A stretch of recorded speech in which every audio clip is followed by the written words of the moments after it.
So welcome back. Where was I last week? I was gone. Couldn't make it. No, I wasn't gone. My wife was out of town. She's working on a video. It's called Women of Bhakti, and she was interviewing two devotees who are both professors, one at Princeton, I think both professors at Princeton, on the tradition of Bhakti, the female tradition of Bhakti.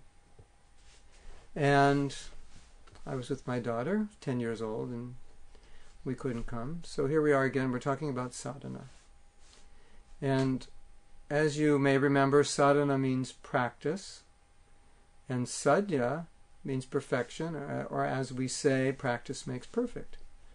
So, what I want to talk about today is a little bit more of what we've been speaking about, association, but not only association with people, but association with environments in general, and how we're affected by that, and how being Krishna conscious means, at least in one aspect, it means keeping ourselves within environments which uplift us, which inspire us, which do not pull us down into the modes of nature. So many of you know about the modes of nature. Maybe you all know about the modes of nature. And the way Krishna describes the modes of nature, he describes them as forces which pull us in particular ways, according to their influences. So if we allow ourselves to be influenced by passion, then we become very passionate.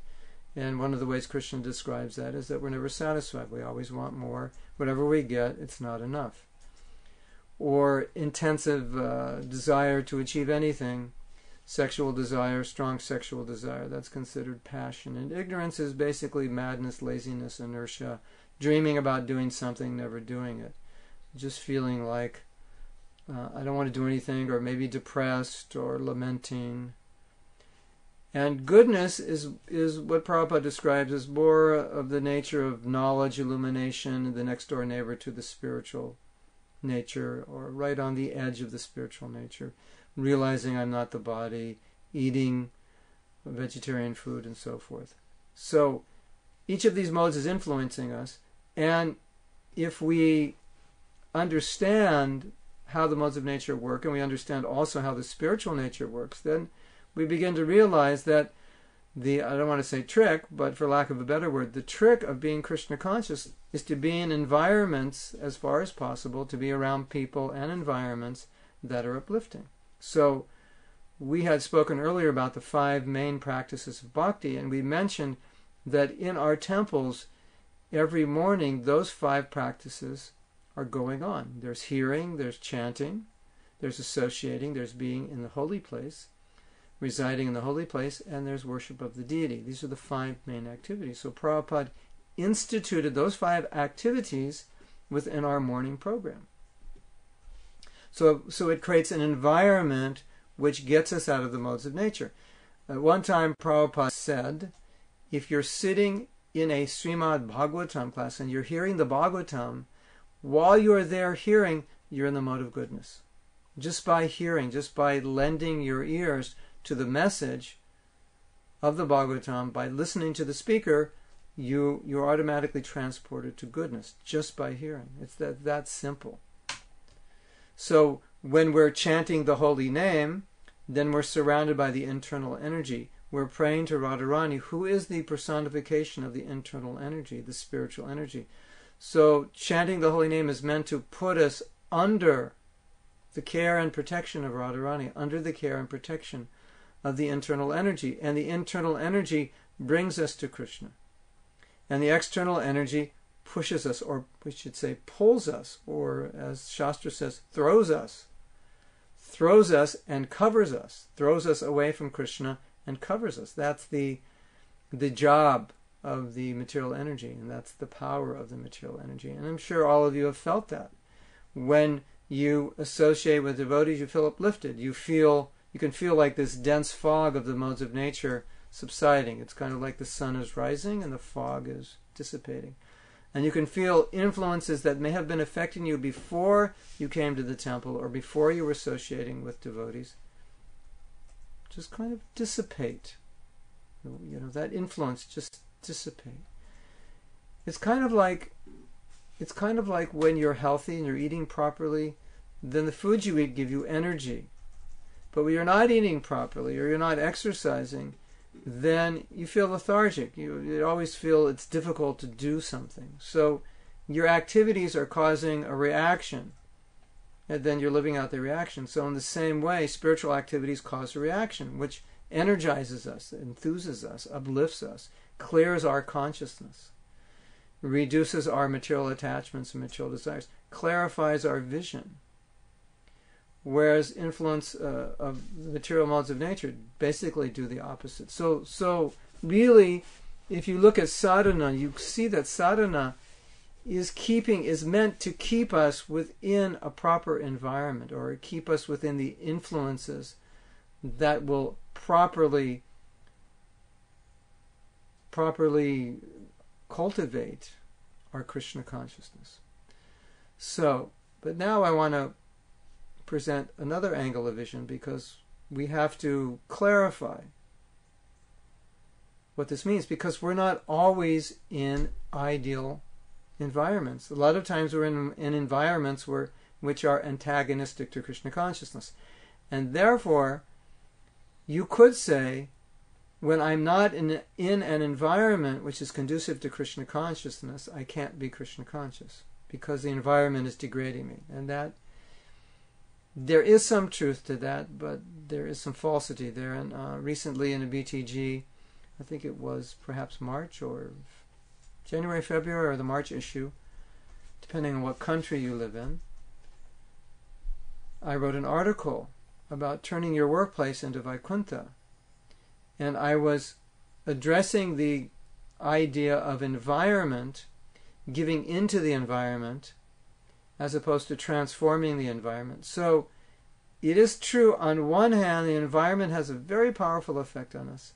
And it is true, on the other hand, that we can transform our environment. So how do we transform our environment? Well, one of the best ways we can do that is if our home environment is uplifting and inspiring, then when we go into environments which are not quote-unquote conducive to Krishna consciousness, we tend to remain a bit aloof or transcendental, or at least in the mode of goodness, and not affected by it. It's not like if you go into a bar, which Prabhupada said is in the mode of ignorance, you immediately will get drawn into the mode of ignorance. And then you say, well, I ended up in a bar by accident, and then I had to drink. I couldn't help myself.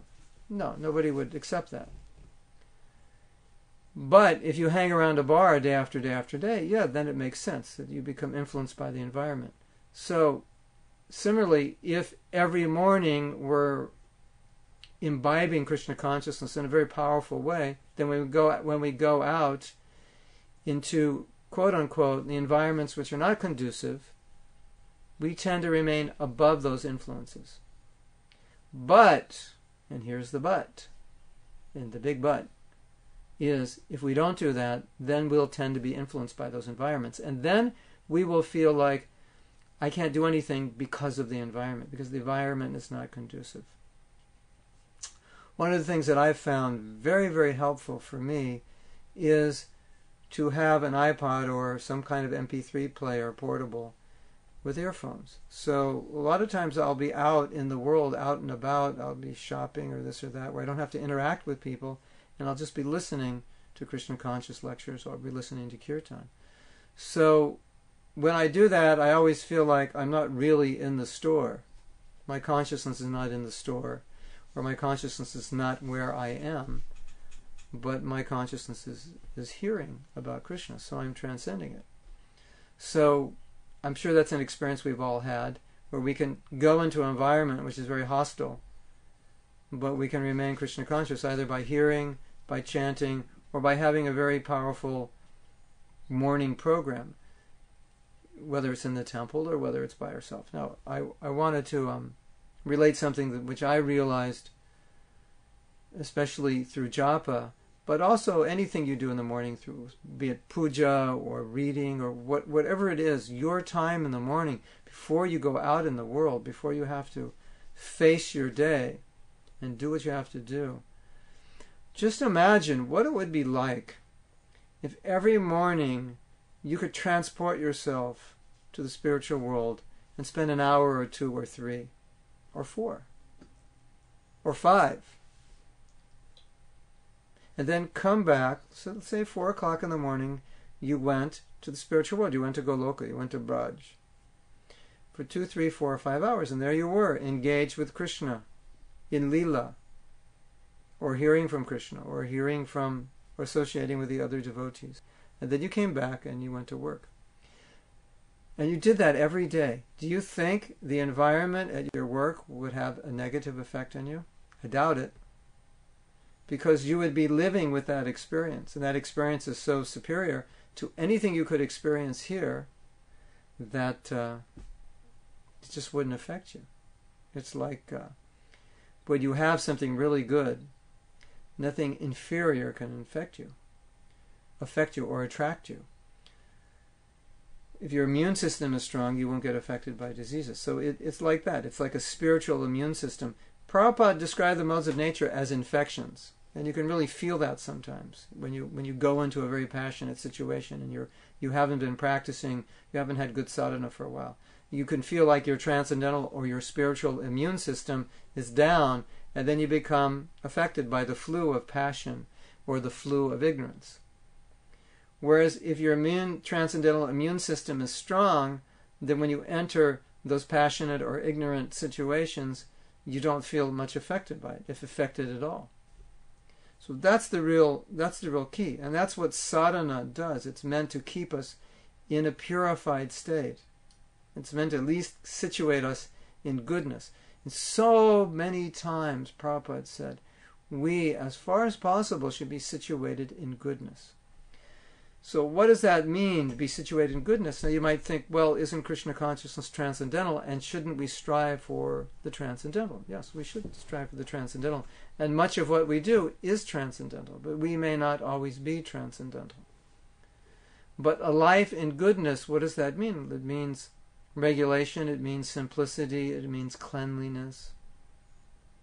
It means satisfaction with whatever we have. There's certain elements of goodness which are very important for our spiritual practice. And then when we get more and more into passion, then the mind becomes more scattered, more disturbed, and we become more affected by what's going on around us in this world. And part of that being affected is the conditioning which is within our heart. It's not that it's just in the environment, but the environment is interacting with what's in our heart. And that's where it becomes dangerous, because there's so much in this world that is attractive to us as conditioned souls. And so when we come in contact with those things which are attractive to us, that's when we have the trouble. It's just like when your immune system is weak, then easily you become ill. So when our Krishna conscious immune system is weak, and then we're in an environment which resonates with our conditioning, then what happens? Then there's a connection there, and then that conditioning is activated. And then we're in what we could call, how should we call it? What mode? When you're in it's the difference between being preventive medicine and then being sick and curing a disease. And now you're in reactionary mode where you're diseased, and now you have to work on curing yourself as opposed to preventing the disease. So many times we fall into Maya. So when we fall into Maya, we have to pick ourselves up and we have to get out. But it's much harder to get out of Maya. It's easier to stay out than get out, because once you're in, you're down, the modes are pounding you. Whereas if you stay a little bit above the modes, if you can stay within the modes of goodness, it's much easier to practice Krishna consciousness in that way. So that is why Prabhupada stressed regulation. You do it every day. Now, we might think every day, 365 days a year, every day I have to do this. This is the instruction. Chant 16 rounds every day. Hear Bhagavatam every day. Associate with devotees every day. Do these things every day. Worship the deities every day. Well, the point is, every day you don't do that, or at least don't do at least one of them, what happens? It's a day that you're more susceptible because you're to the disease of the modes of nature, because your transcendental immune system is weakened. And if you go for long periods of time like that, then what happens? Then your immune system is totally weak. And then what often happens in situations like that, then a devotee thinks, well, what's the use? My immune system is so weak, I can't fight off these infections. But the reality is, you need to do preventive medicine. No, you can't fight off the infection, but you can transcend it through prevention. So that's why there's regulation.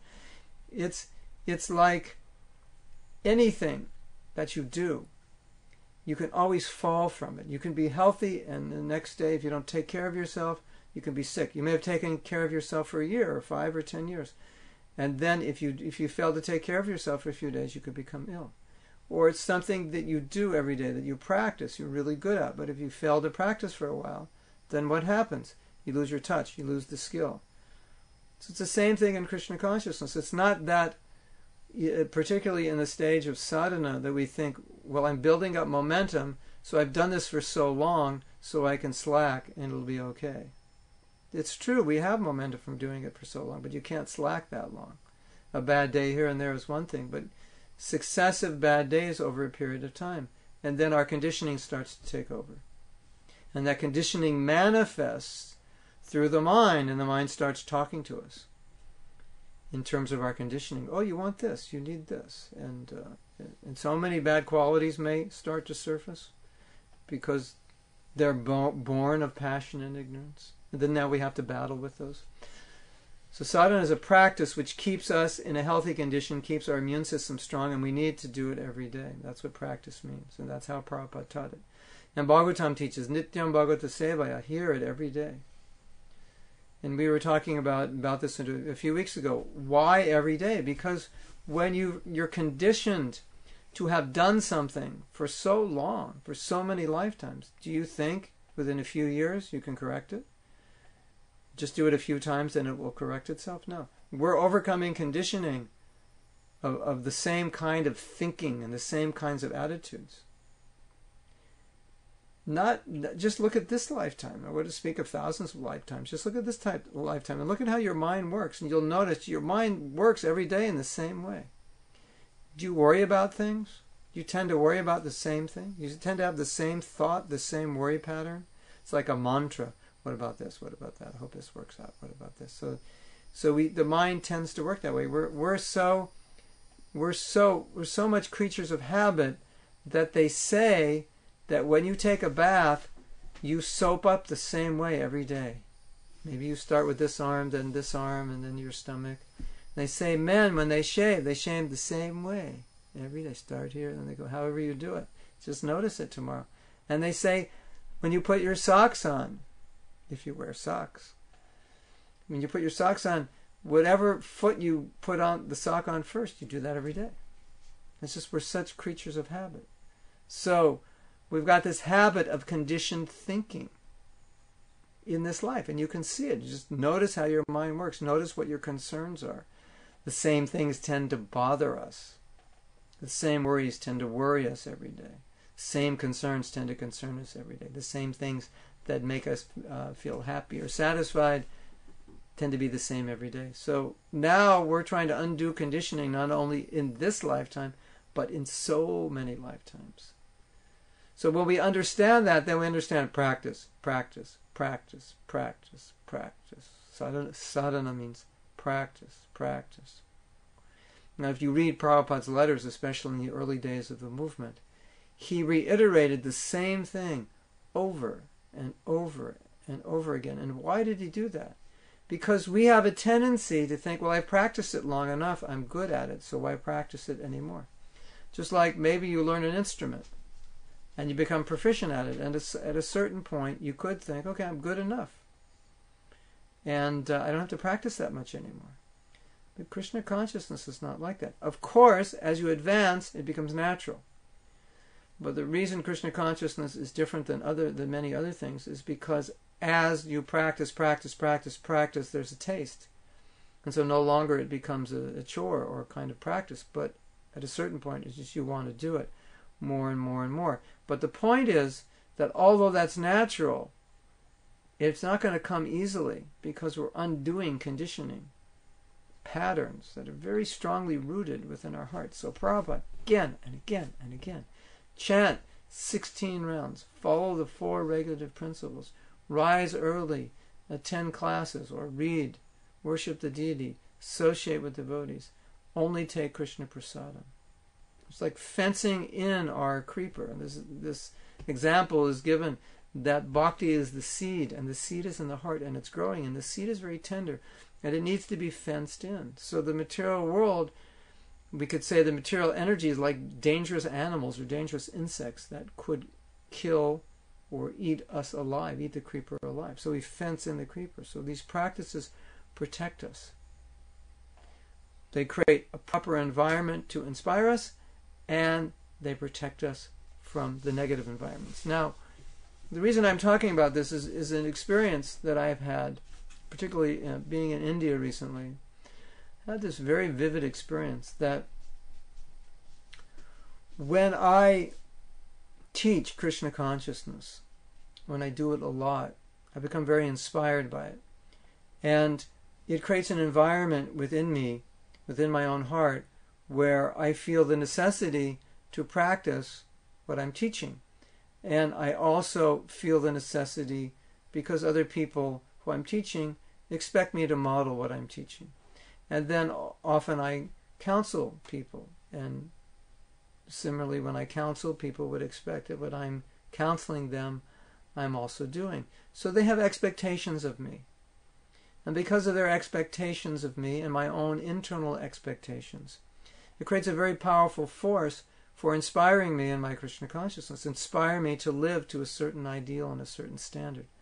So that's just one example of an environment that I'm in that inspires me, that automatically uplifts me. It's very powerful.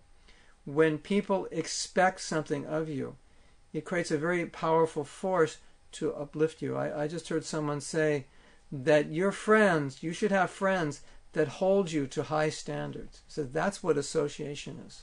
That's the real power of association.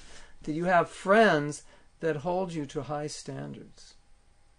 That you know whoever you associate with, the standards that they set will influence you. Be they good standards or be they bad standards, high standards or low standards, they'll influence you. So the people you associate with, if they have higher standards, that will affect you. And if you can, in your friendship with them or in your association with them, ask them to hold you to higher standards, that will create an environment that will inspire you. And that's just one example of how environment molds us. And I was feeling, when I was in India, I was almost feeling like who I am is so much dependent on the environment and the energy that's surrounding me. So I was living in Mayapur. Mayapur is a holy dham. So when you live in a holy dham, that energy it's almost like right off the ground. You're just being uplifted, and you're always residing a little bit of the modes of nature. That's the influence of the dham. But the interesting thing about the dham is, although that's the influence of the dham, everybody is being influenced in the same way. So everyone is very serious about practicing Krishna consciousness. There are like 700, 800 devotees at Mangalarti. Most of the community, if not all, are there at Mangalarti. It's a very powerful environment. So everyone's feeling inspired, which therefore inspires everyone more. And so in that environment, naturally you become inspired. So what a great place to be, to become inspired in Krishna consciousness. And sometimes there are environments like that where you can't duplicate them, where if you want to become inspired in a particular way, those environments are essential. And just last weekend there was the Festival of Inspiration in New Vrindavan. It's the same idea. Devotees come together, create a proper environment to inspire one another, just by seeing devotees, by seeing the kirtan, by seeing the effulgent faces of devotees, by seeing devotees engaged in devotional service, by seeing devotees do kirtan. We become inspired. So that creates an environment which automatically extracts from our heart bhakti that's there, that in other environments it won't come out. But in other environments, what will come out? Lust. Yeah, we've all experienced it, isn't it? So in one environment, we're feeling lusty, we're feeling angry, we're feeling greedy, we're feeling passionate, we're feeling unsatisfied, we're feeling naughty,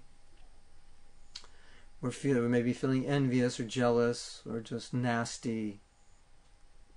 And in another environment, we may be feeling magnanimous, compassionate, kind. Like if you do something to give another person Krishna consciousness, it extracts a lot of bhakti from your heart. It extracts a lot of compassion from your heart. It is said in the Chaitanya Charitamrita that when you give Krishna consciousness, you get it. So the act of giving increases your own Krishna consciousness. Without you having to do anything other than just giving, you get it. So that you can create that environment. When you're giving people Krishna consciousness, the more you're giving, the more you will find that deep down inside of you, there's all this compassion, there's all this caring for other people. You actually want to help other people. But in the mode of passion, you'll tend not to think about other people. You just tend to think about me. Let's go shopping. Let's buy me stuff. I need stuff. Stuff makes me happy. I don't have enough stuff. I only have 3 closets full of stuff. I could get more stuff because I just got a raise and I have a lot of money. So let me buy more stuff. There's new stuff out there all the time. Right? When you're giving Krishna consciousness to other people, you don't think about me, want, I need. You think about how I can help this person. So it creates a different environment. So Prabhupada also pushed us so much. Give Krishna to others. Give Krishna to others. You could see that everything that Prabhupada did for us was to insulate us from Maya. So pushed us strong. Give Krishna consciousness. Just go for it. Give it to people. Strain your brain. Somehow or other, give people Krishna consciousness, because he knew that's how we would be Krishna conscious. At the same time, he said, maintain very strictly 16 rounds, 4 regulative principles. So he kept both of these things going on, pushing these things.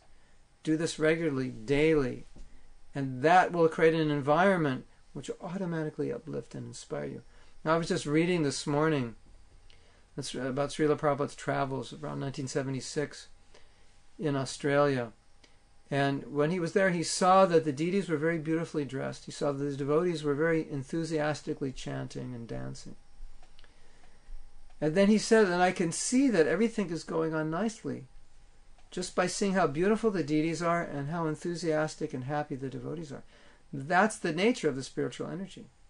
Have you noticed the nature of the material energy? How does the material energy make you feel? Kind of makes you feel like, oh,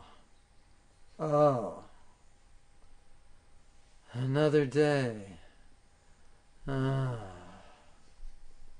when you go to a temple, especially during a kirtan, how does everybody feel during kirtan? We use the word ecstatic. Prabhu, that was ecstatic. Ecstatic kirtan. Prabhupada said even a newcomer can feel ecstasy during a kirtan, because that's the nature of the spiritual energy. So Prabhupada said, if you're always happy, that means you're Krishna conscious. If you're not happy, you're not Krishna conscious, because that's the nature of material energy. You're not going to be happy. It's going to depress you. It's going to frustrate you. It's designed that way. You can't get around it. You can forget, you can ignore it, but it's there. You can make believe everything is okay. You can be very optimistic. But that's really just an illusion, because happiness doesn't exist there. All that exists there is some temporary relief, some illusion, some padding over of the pain. But Krishna consciousness is the platform of bliss. That's its nature. Anandamaya abhyasa. That's the nature of spiritual life. So we want to stay within that Anandamaya abhyasa. We want to stay in that spiritual energy. If we're in that energy, automatically everything just works perfectly. It just goes. If we surround ourselves with that. So, the moral of the story of this discussion is, if we go back to the idea that every morning we could actually go to Goloka. We could go to Braj and we could be with Krishna every morning. You can get so absorbed in hearing and chanting and worshipping Krishna every morning that it's just as if you are there with him. Not it's just as if, it is. We just have to realize it. That we're there with him every morning.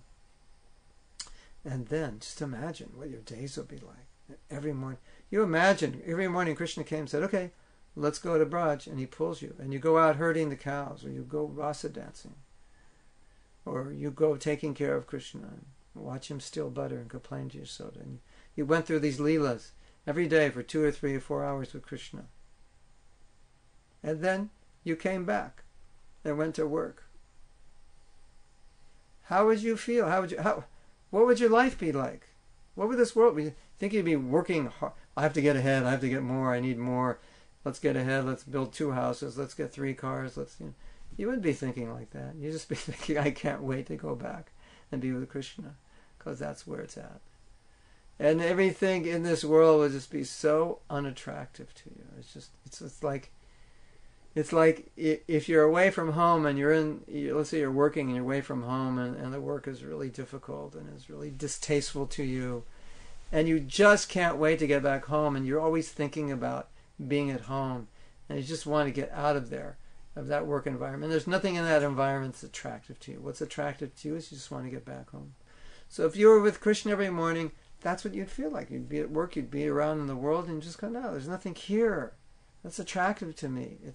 I want to be there with Krishna. That's where I just want to get back, get out of this job, get it over with today, or whatever it is I have to do, and get back and be with Krishna.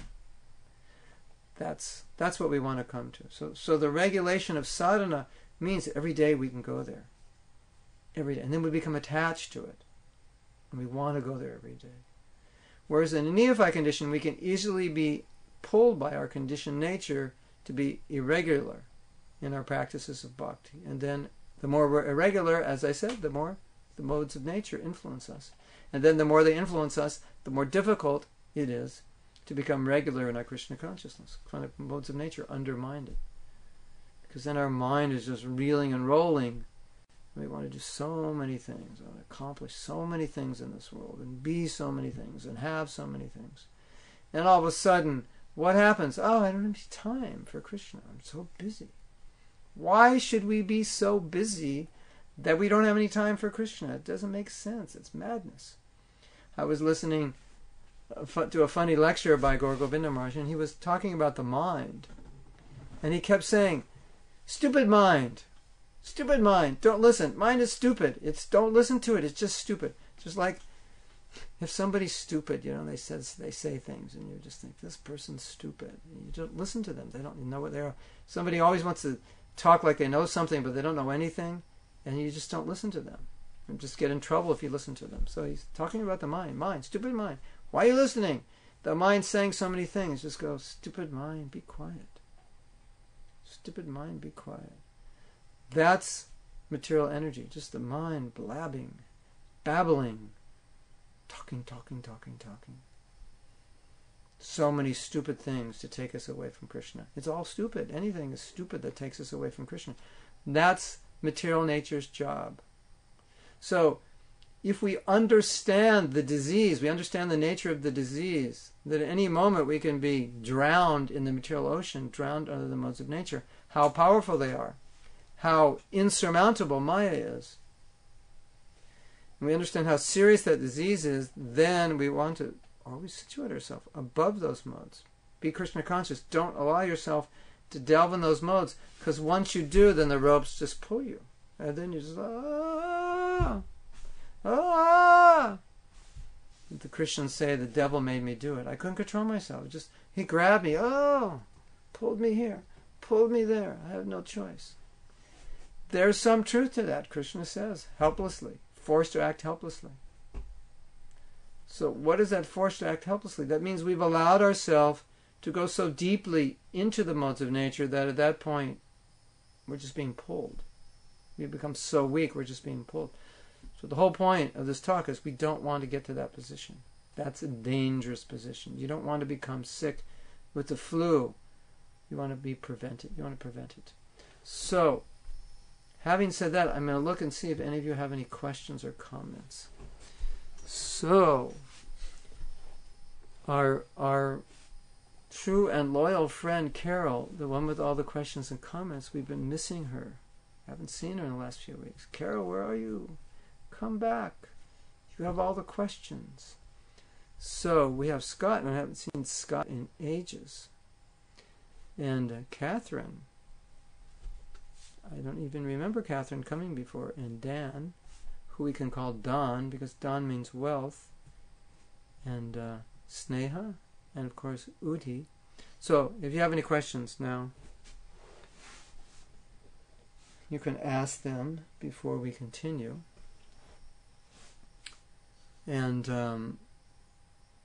I think the good thought for us is, as we've been talking in past shows about the power of association, there's also the power of association with the modes of nature.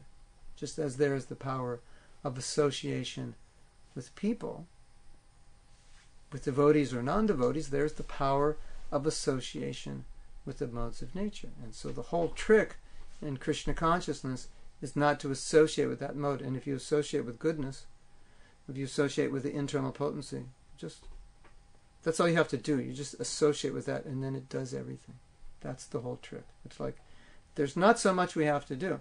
Just like you can see when you chant, if you chant well, that's all you have to do, because what's happening is the internal energy is doing everything else. Like devotees will say, when they're chanting, they get so many realizations.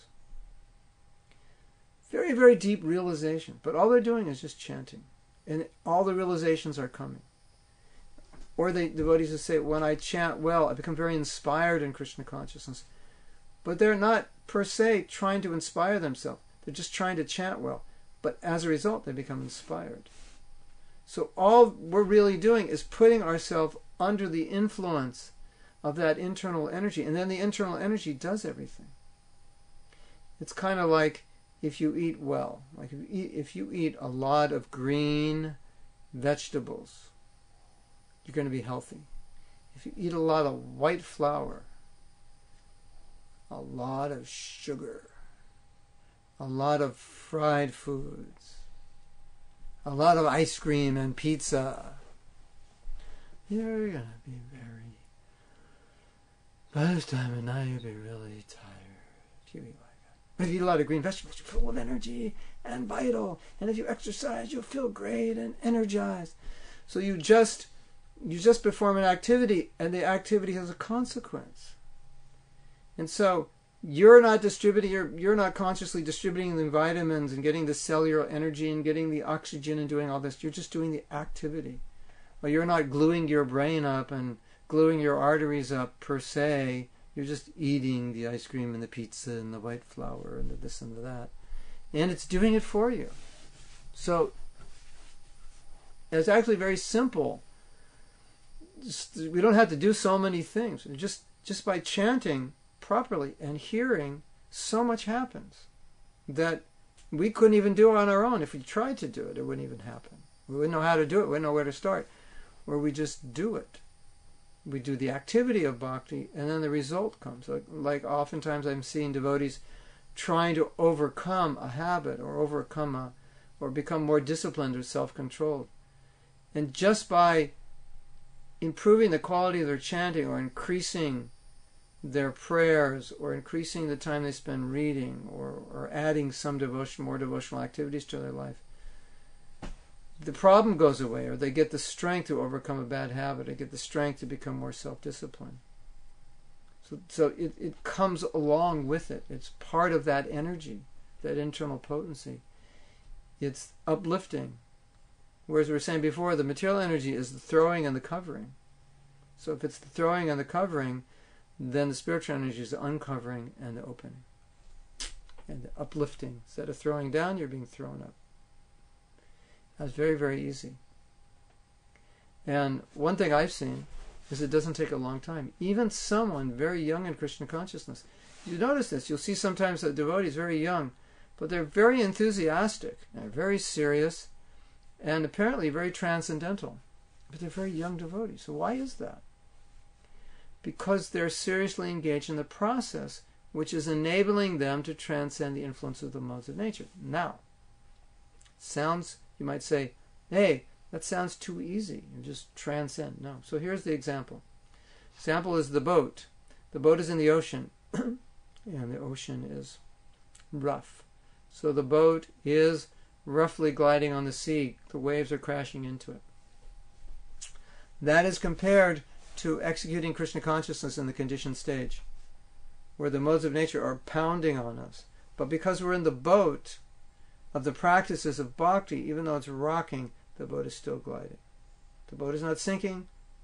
The boat is not being diverted from its path. So yes, modes may pound on us a little bit, but they won't stop us. Just like Prabhupada told the story I told before, Arjuna, his son, was killed in the Battle of Kurukshetra.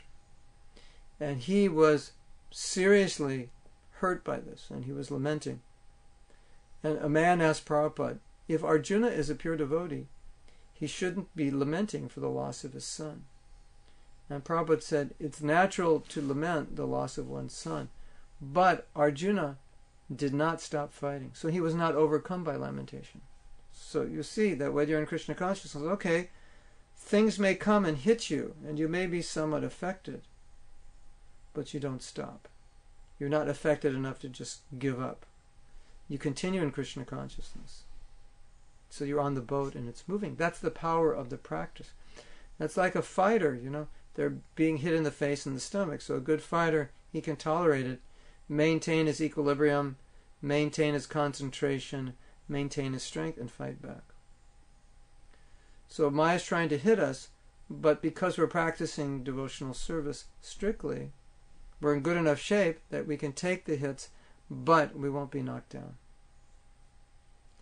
So that's the idea. So Sneha has a question. Sneha says, how does one become aware of the mode of nature that one is in? Well, I would recommend reading in Bhagavad Gita. You can read about the symptoms, the influences of modes of nature. But generally, if you're feeling restless, if you're feeling dissatisfied, if you're not feeling very enlivened in Krishna consciousness, if you're feeling in any way depressed, unhappy, confused, very distracted, or very, what's the word, when your mind is in many places at once. If you're feeling that you need something you don't have and then you'll be happy, you're feeling envious of someone, or you're feeling a strong desire for recognition. These are symptoms of the modes of nature. If you understand the symptoms of a Krishna conscious person, then you can understand the symptoms of the modes of nature. A Krishna conscious person is blissful. He's always blissful. He's always satisfied. He's always the well-wisher of others. He's not envious.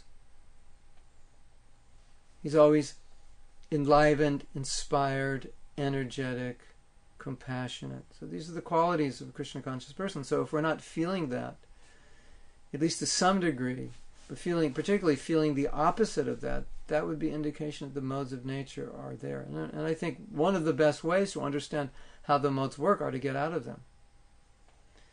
To be really Krishna conscious. Let's say this week, just try to be really Krishna conscious. Just chant some really good rounds, study every day, get up early, really insulate yourself. And then you can feel yourself gliding a bit above the modes of nature, and then as the day goes by, you might feel yourself kind of gliding back into them, and it'll be very clear what's going on. So get out of the modes, and you'll know what it's like when you're in them, when you fall back in the modes. When you're always in the modes, you can't really tell. If you can get away for that 1, 2, 3 hours every morning and be with Krishna, then you'll understand what it's like to be beyond the modes of nature. Definitely. And then when you're not there, you'll understand how the modes influence you. I mean, one of the ways the modes influence us, one of the powerful ways, is to put ourselves in the center. In Krishna consciousness, we put Krishna in the center. Everything's for Krishna. And I'm his servant. In material consciousness, everything for me. So I'm thinking of this world with me in the center. Everything's evolving around me. My life, my happiness, my needs, my pleasures, my anxiety. How do I resolve my anxieties? Where Krishna consciousness means Krishna's happiness, Krishna's pleasure. Relieve Krishna's anxiety. Relieve the anxiety of the conditioned souls. So whenever the modes of nature influence us, we tend to take Krishna out of the center and put ourselves there. We tend to, as Prabhupada said, we want to enjoy separately from Krishna. That's how the modes of nature influence us. Be separate. Krishna, Krishna's okay. I mean, I go to the Sunday feast and like that. But most of the time, I put him outside of the circle of my life and just kind of keep him there, looking things over. And if anything goes wrong, and then I can pray to him and say, please help me. But normally, I go about my business and do what I like and have a good time. That's material life. That's the influence of Maya, the modes of nature. So when you're out of those modes, then you're thinking about Krishna's pleasure.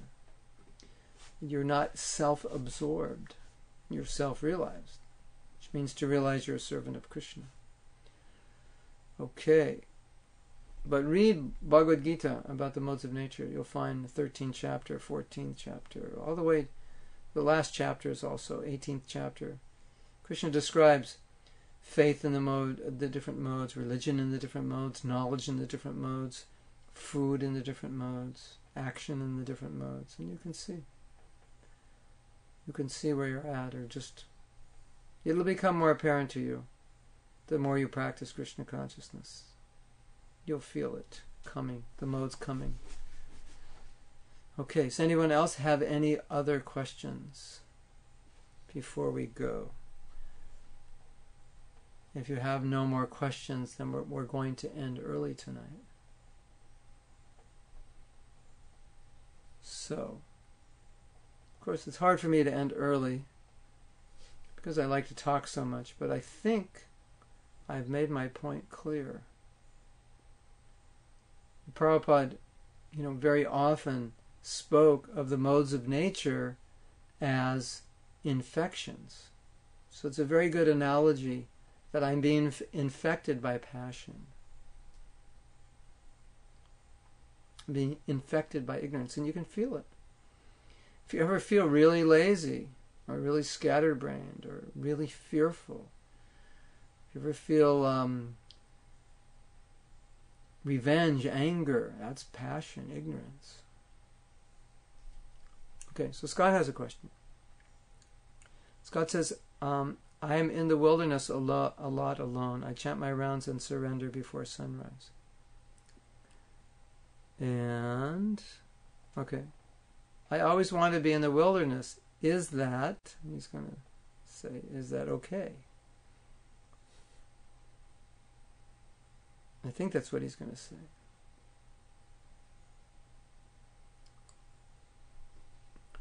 So,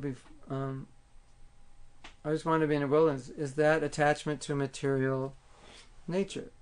Or is that a material attachment? Well, we can use material attachments in Krishna's service. It could be a material attachment. It could just be your nature.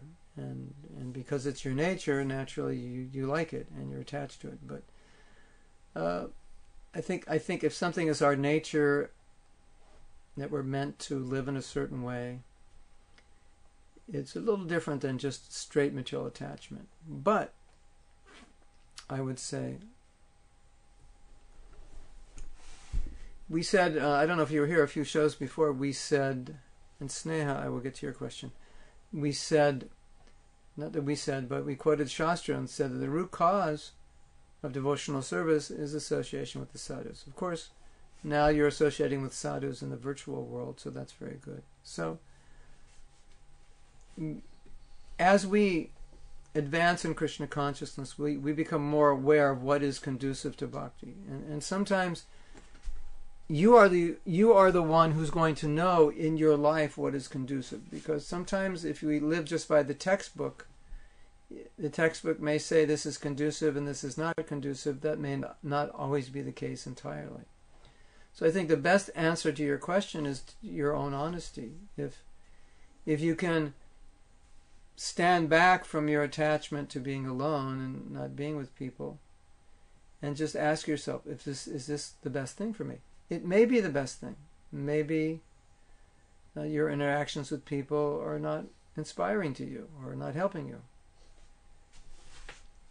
Or maybe your interactions are better when you're alone a lot.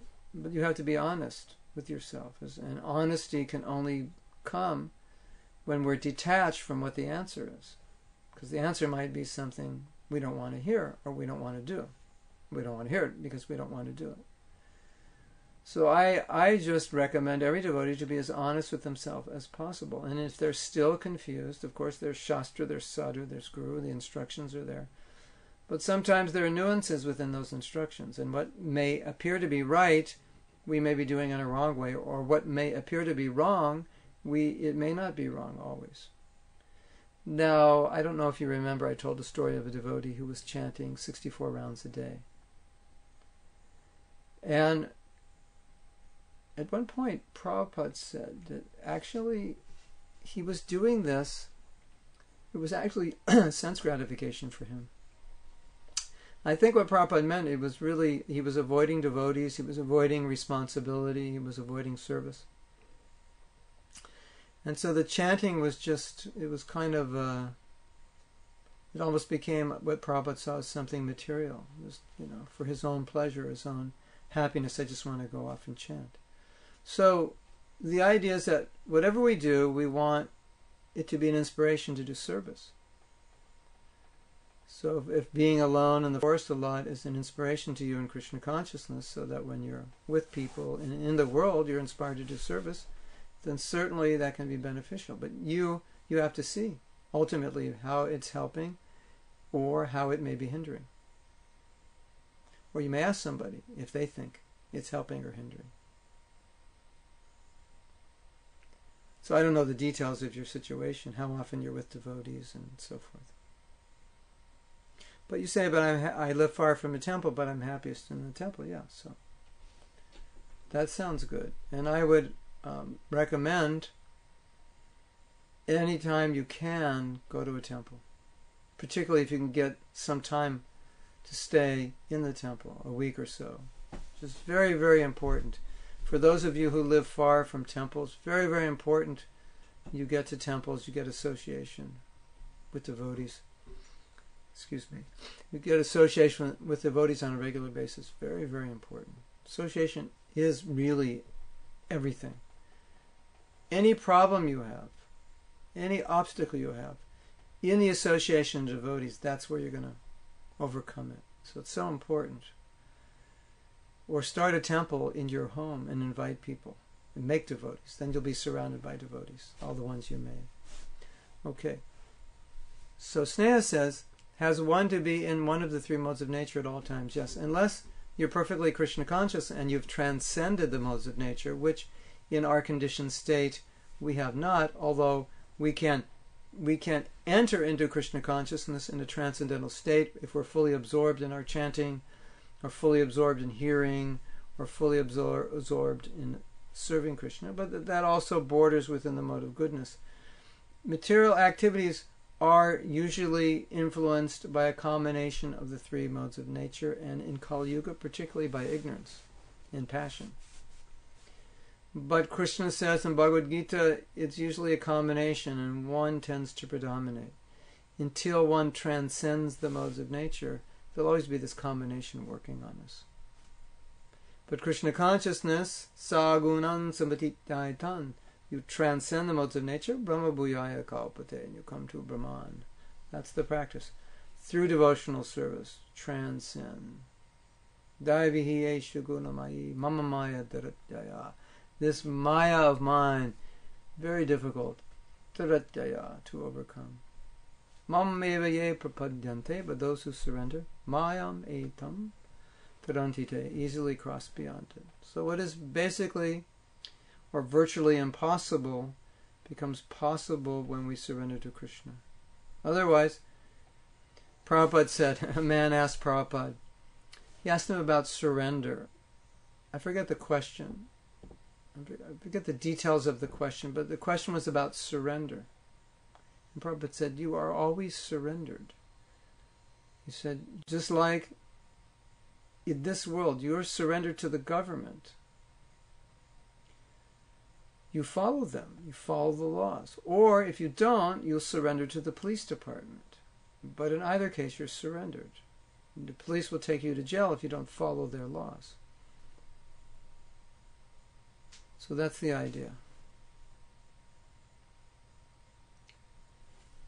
Surrender.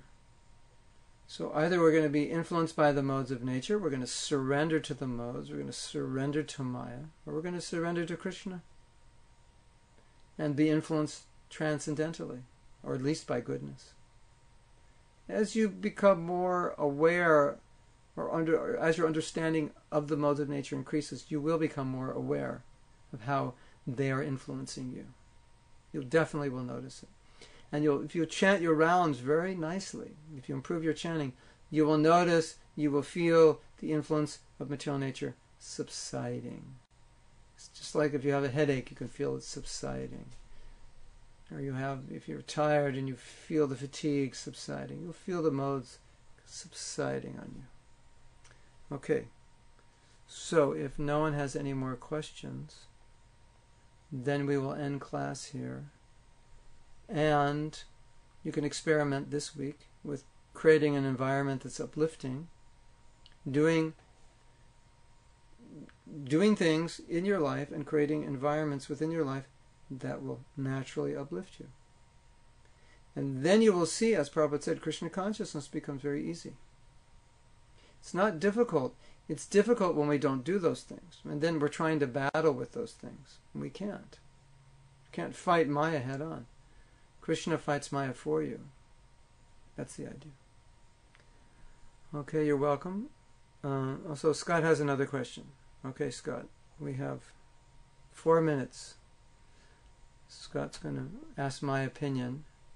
And in answering your question, I'll let you know if it's my opinion, or I'll let you know if it's Siddhanta, or I'll let you know if different devotees or acharyas have different opinions.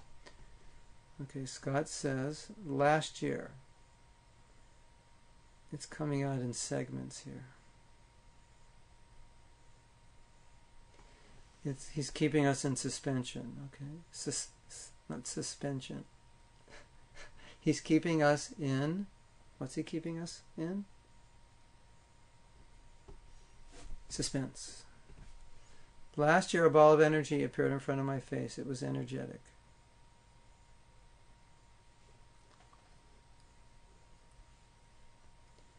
And I checked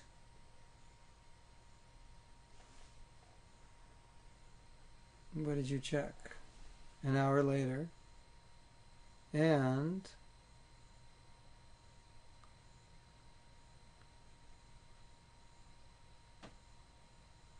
I got a phone.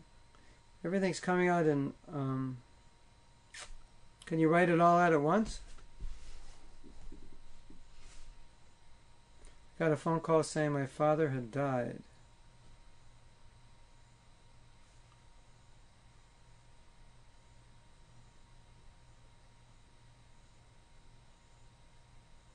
So he's going to write the rest out at once.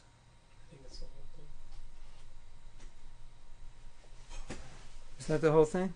So my opinion on what that ball of energy was?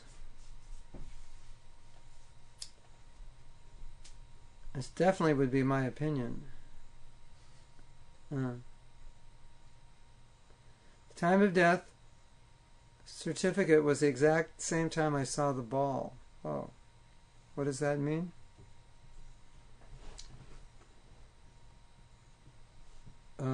It means I can honestly say I can't. Did I see the soul? Some connection is there with you and your father, obviously, energetically. Was it the soul? I don't know. That we can't say, but very close relationship. Perhaps you and your father were very close for many lifetimes, and such a deep connection that you were connected, or maybe he came to see you, say goodbye.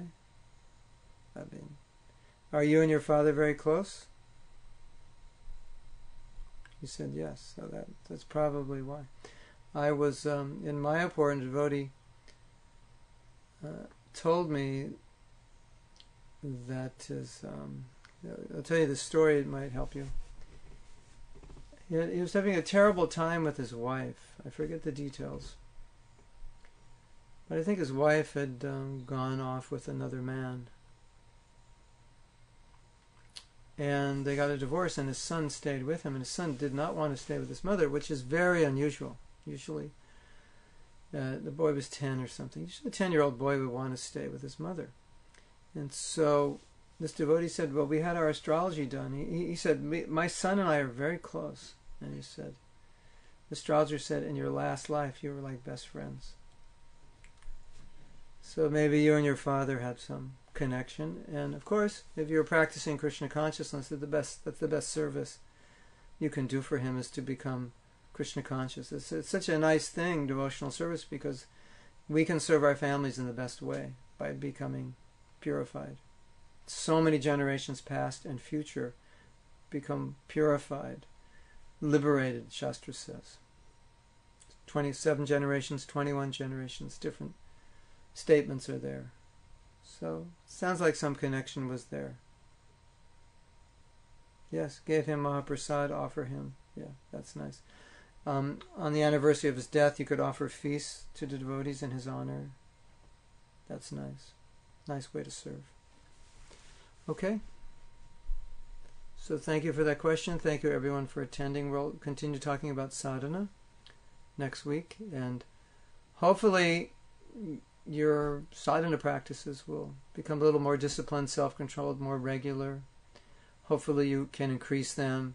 And hopefully you'll insulate yourself more and more. All right. Well, thank you everyone. And we'll see you next week. Hare Krishna.